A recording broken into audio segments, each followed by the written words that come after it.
नमस्कार, clean news Rajasthan में आपका बहुत बहुत स्वागत है। चलिए देखते हैं शाम तक की सभी मुख्य खबरें फटाफट अंदाज में।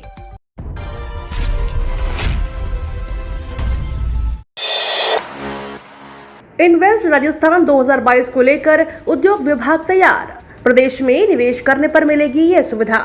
राजस्थान सरकार इन्वेस्ट राजस्थान 2022 की तैयारियों को अंतिम रूप दे रही है। निवेशकों से मिल रहे प्रस्तावों को भी गति देने का काम जारी है। आज इन्वेस्ट राजस्थान को लेकर आयोजित प्रेस वार्ता में एसीएस उद्योग वीनू गुप्ता, बीआईबी आयुक्त ओम खसेरा, उद्योग आयुक्त महेंद्र पारक सहित अधिकारी मौजूद रहे। निवेश सम्मेलन की रूपरेखा, विशेष मेहमान, विभिन्न सत्रों, नीतिगत प्रस्तावों, नई नीतियों के साथ रोजगार संभावनाओं पर उद्योग विभाग ने अपनी बात रखी। न्यूयॉर्क के हडसन रिवर फ्रंट से लंबा होगा Chambal river front. Coaching city Kota को टूरिस्ट हब बनाने के लिए सरकार ने dream project Chambal river front का काम जोरों पर चल रहा है। प्रोजेक्ट के तहत चंबल नदी के दोनों किनारों पर कुल 13 किलोमीटर लंबा गार्डन बनाया जाएगा। नयापुरा ब्रिज से रंगपुर ओवर ब्रिज तक चंबल नदी के दोनों किनारों पर यह गार्डन बनाया जाएगा। सैर सपाटे के लिए लंबे लंबे ट्रैक बनाए जाएंगे। यह काम चंबल रिवर फ्रंट के दूसरे चरण में जनवरी से शुरू हो जाएगा। कोटा के चंबल रिवर फ्रंट को विश्व स्तरीय बनाने पर काम किया जा रहा है। इसके सेकेंड फेज की डीपीआर प्रक्रिया में है। सेकेंड फेज की डिजाइन करीब तैयार है। अब ट्रेन में टीटी के हाथ में नहीं दिखेगा आरक्षण चार्ट। डिजिटल इंडिया अभियान को बढ़ावा देने के लिए भारतीय रेलवे की तरफ से चलती ट्रेन में आरक्षित टिकट की जांच के लिए टिकट चल निरीक्षकों परीक्षकों द्वारा हैंड हेल्ड टर्मिनल उपकरण का उपयोग किया जा रहा है। ऐसे में अब टीटी के हाथ में पहले की तरह चार्ट दिखाई नहीं देगा। इसी कड़ी में राजस्थान के कोटा मंडल में भी चलती ट्रेन में आरक्षित टिकट की जांच निरीक्षकों और परीक्षकों द्वारा आरक्षण चार्ट की जगह पर अब डिजिटल तकनीकी की नई ई डिवाइस हैंड हेल्ड टर्मिनल से की जा रही है। गृह मंत्री अमित शाह की जोधपुर यात्रा की तैयारियों में जुटी बीजेपी। राजस्थान के जोधपुर में केंद्रीय गृह मंत्री व भारतीय जनता पार्टी के नेता अमित शाह के दौरे को लेकर तैयारियां जोर शोर से चल रही हैं। इन तैयारियों के मद्देनजर शनिवार को सुबह केंद्रीय जल शक्ति मंत्री गजेंद्र सिंह शेखावत जोधपुर पहुंचे और पार्टी के नेताओं और कार्यकर्ताओं के साथ बैठक की। उन्होंने बताया कि भाजपा के संभाग स्तरीय बूथ संपर्क महाधिवेशन व ओबीसी मोर्चा की राष्ट्रीय कार्यकारिणी की बैठक होगी। इसको लेकर स्थानीय बीजेपी के प्रमुख पदाधिकारियों और नेताओं से चर्चा व विचार विमर्श किया गया। यह केंद्रीय मंत्री शेखावत के निवास और स्थानीय सर्किट हाउस में अलग अलग बैठक हुई। महंगाई के खिलाफ आज दिल्ली में कांग्रेस का हल्ला बोल रैली। हजारों की तादाद में राजस्थान से पहुंचे कार्यकर्ता। देश में बढ़ती महंगाई और बेरोजगारी के खिलाफ आज दिल्ली के रामलीला मैदान में कांग्रेस की महारैली आयोजित होने जा रही है। महारैली में सुबह 8 बजे से ही कांग्रेस कार्यकर्ताओं का पहुंचना शुरू हो गया।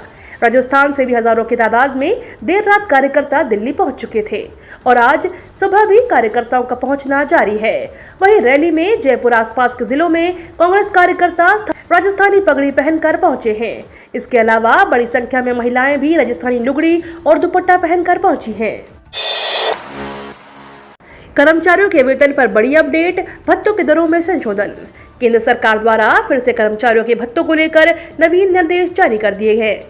दरअसल 7वें वेतनमान के तहत केंद्र सरकार के कर्मचारियों के भत्ते पर समेकित निर्देश देते हुए कार्मिक, पीजी और पेंशन मंत्रालय सहित कार्मिक और प्रशिक्षण विभाग ने नवीन आदेश जारी किए हैं। इसके तहत भत्तों के दरों में संशोधन किया गया। कर्मचारियों को संशोधित दर के जरिए भत्ता उपलब्ध कराए जाएंगे। इसके लिए कर्मचारियों की श्रेणी भी तय की गई है। प्रदेश में पारा बढ़ने से सताने लगी गर्मी, 8 सितंबर तक नहीं मिलेगी राहत। मौसम विभाग के अनुसार आने वाले 4 दिनों तक प्रदेश में मौसम पूरी तरह से शुष्क बने रहने के चलते तापमान में अभी और बढ़ोतरी होने की संभावना है। इस दौरान प्रदेश के अधिकतर जिलों में दिन और रात के तापमान में करीब 2 से 3 डिग्री तक की बढ़ोतरी दर्ज की जा सकती है। हालांकि इस दौरान प्रदेश के कुछ हिस्सों में हल्की से मध्यम बारिश होने की संभावना भी मौसम विभाग ने जताई है। मौसम विभाग के अनुसार 8 सितम्बर से एक बार फिर से मानसून के सक्रिय होने की संभावना बन रही है। उदयपुर में जुटेंगे सभी राज्यों के विधानसभा अध्यक्ष और उपाध्यक्ष, लोकतंत्र पर करेंगे मंथन। राजस्थान में आगामी नवंबर माह में देश के सभी राज्यों के विधानसभा अध्यक्षों और उपाध्यक्षों सम्मेलन होगा। 3 दिन तक चलने वाले इस सम्मेलन के साथ ही विधानसभा सचिवों का भी सम्मेलन होगा। राजस्थान को 11 साल बाद फिर से पीठासीन अधिकारियों और सचिवों के सम्मेलन की मेजबानी मिलने जा रही है। सम्मेलन का उद्घाटन लोकसभा अध्यक्ष ओम बिरला करेंगे। इस आयोजन के लिए विधानसभा की ओर से राज्य सरकार का सहयोग लिया जा रहा है। इसके लिए 6 करोड़ रुपए का प्रावधान किया गया है। राजस्थान हाईकोर्ट सहित 3 विभागों में 9,111 पदों पर भर्तियां। सरकारी नौकरी की तैयारियों में जुटे युवाओं के लिए खुशखबरी है।